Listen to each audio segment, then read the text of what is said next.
everyone, so today we're going to be talking about HalfLife, which is behind me. Yay. Okay. We're also going to be talking about just radioactive decay in general. Basically, what you are going to learn is how we date things that are millions of years old. How do we find out how old they actually are? So today, that's what we're going to be learning about. You're going to learn it from me. Haven't seen you guys in a while. And as you can see, Raja is going to come in and say hi. And we are going to be doing some math. So for this one, you definitely need your reference table and your non-graphing calculators, or just whatever calculator you're comfortable using. Okay, you're going to want those handy, and probably either a piece of scrap paper or Notability open, so that way you can actually see it. Tomorrow you have your exam on geologic history, so far that what we've done, and maybe 1 or 2 questions on what we learned today. We will also be having office hours today, so make sure you are coming by and asking any questions, okay? See you guys. So like I was saying, it's called absolute dating. You learned yesterday from Mr. G about a different version of dating, but this is called absolute dating and radioactive decay. If you're following along in your review book, it's pages 288 to 290, and of course you need the reference table on page 1. Okay, I'm gonna hook up this link for you if you want to see it. It's called The Most Radioactive Places on Earth. It's pretty cool. You don't have to watch it. You're not gonna get a test or anything on it, but it's pretty cool. Just a little extra thing. All right, so what is numerical dating? Numerical dating involves the breakdown of unstable isotopes into stable atoms. Well, what does that mean? Well, to make it very, very, very, very, very simple, you take things that are radioactive, and as they break down, or as time goes on, they become stable. Okay, that basically means that there's things that are going on inside the atom itself, specifically inside the nucleus, which makes them unstable. Okay, and then all of a sudden it will snap like that, and part of it will become stable. Okay, so there's different types. You don't really need to know the types. Alpha decay, we'll learn more about that next year. Beta decay and beta capture, you're going to learn that next year. Don't worry about it. But something to notice, right? It starts off as one element and transmutates into another. Okay, so in this case, you are adding stuff to the nucleus. So remember, guys, the only way to change the nucleus is if you are adding or taking away protons. So in this case, you're changing the number in general. So this here is on page 1 of your reference table. Next year, when you're in chemistry, you're going to have to use a reference table also that's going to be much more detailed. But in earth science, you only need to be able to do these 4 unless they give you specific information. Okay, notice how this is the disintegration. Disintegration is another way of saying breaking down. Okay, so carbon-14 is radioactive. Okay, it's going to break down into nitrogen-14. So nitrogen-14 is going to be the stable element. Carbon-14 is going to be the radioactive one. Okay, the way that HalfLife works is that when you are looking at a entire, let me draw it on the board so you can see it. Okay, so if this is my entire sample, right? Let's say this is carbon-14, right? This entire sample is radioactive. According to our reference table, it's going to take 5.7 times 10 to the 3rd years for half of this to now become stable. Okay, so what does that mean? After 5.7 times 10 to the 3rd years, half of this is now nitrogen-14. Okay, and this took 5.7 times 10 to the 3rd years. After an additional 5.7, now this is the only side that's radioactive now, right? Because half of it, hence HalfLife, right? So now after an additional 5.7 times 10 to the 3rd years, this is going to be now nitrogen-14 and stable.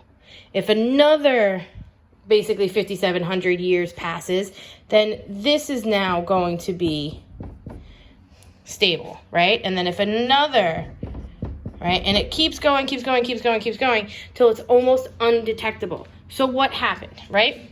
we started off with the whole thing being radioactive. After one half-life period, half of it is now radioactive. After two half-life periods, a quarter of it is radioactive. So this was our half, our quarter, right? Our 1/8, because we underwent a bunch of half-life periods. And it'll keep going until either two things. It's either going to be that the carbon-14 is now undetectable because it's so small, or the entire thing basically becomes stable. So half-life happens, everything is going to have a different half-life, okay? And over time, it will become undetectable. Carbon-14 is important because that's what we use in order to figure out how old bones and everything that are older, right? We usually use one of the other ones, like potassium to argon and calcium, okay? Uranium-238 to lead-206 is actually used for inorganic material. So in other words, things that were never alive, okay? Uranium-238, when you actually see what it looks like and how it breaks down, it'll go through several steps, which means it doesn't just go from uranium-238 to lead-206. It goes from uranium-238 to a different element that's radioactive, and then a different element that's radioactive, and then a different one, until it breaks down into the stable element of lead-206. Okay, so that's important that you guys understand. Carbon-14 can only be used for things that are organic and up to a certain point. Once you get to like dinosaur bones or things that are super old, you have to use potassium-40 or a different radioactive isotope. Okay, just so you guys can see it a little differently than what was on my board, right? So we have the parent material here, the original material, okay?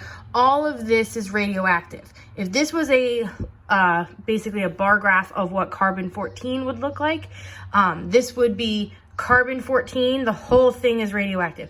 After 5,700 years, half of it is radioactive, half of it is now nitrogen-14.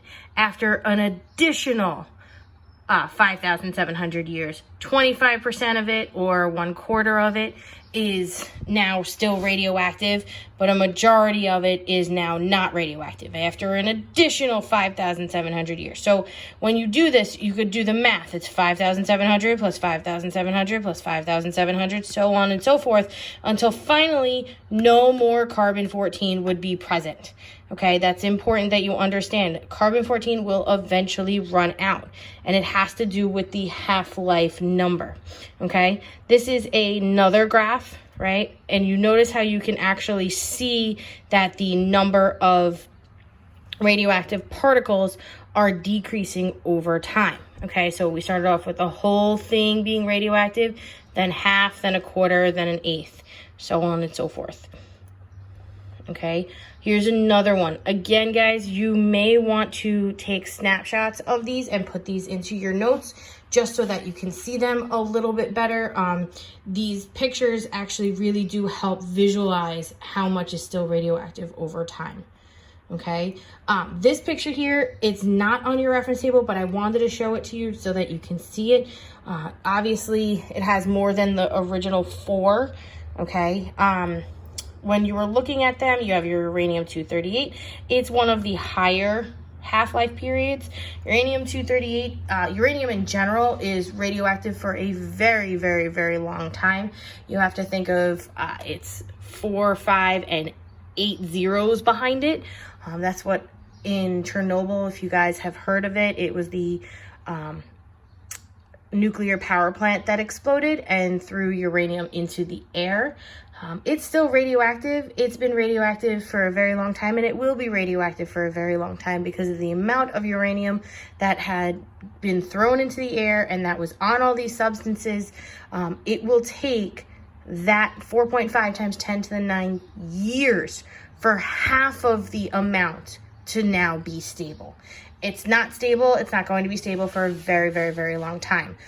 So one fun fact, if you've ever been injected with any sort of radioactive material medically wise, they use iodine 151 for when you're doing like a tracer, they're trying to find if anything's wrong with your thyroid.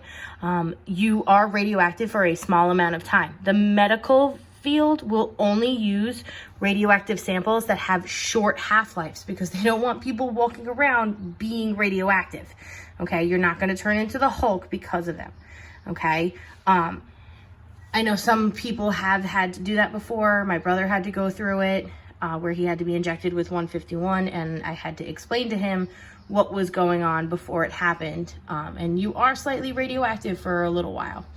Okay, this activity, guys, is going to be your last lab activity. I'm going to be posting tomorrow the lab itself so that you can see it. You'll understand what's going on. You will have until the following week to hand it in, so that should be plenty of time. Do not wait until the last second. I got emails and Google Classroom comments at 3:30 in the morning. I can't help you at 3:30 in the morning. Okay, I'm not awake.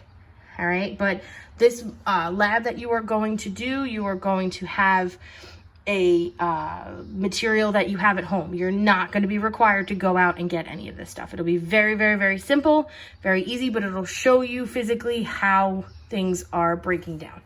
Okay, so my next video is going to be, make sure you watch both of these. This one's the instructional one. The second one is going to go over practice problems before you do your worksheet. All right, I'll see you in a few.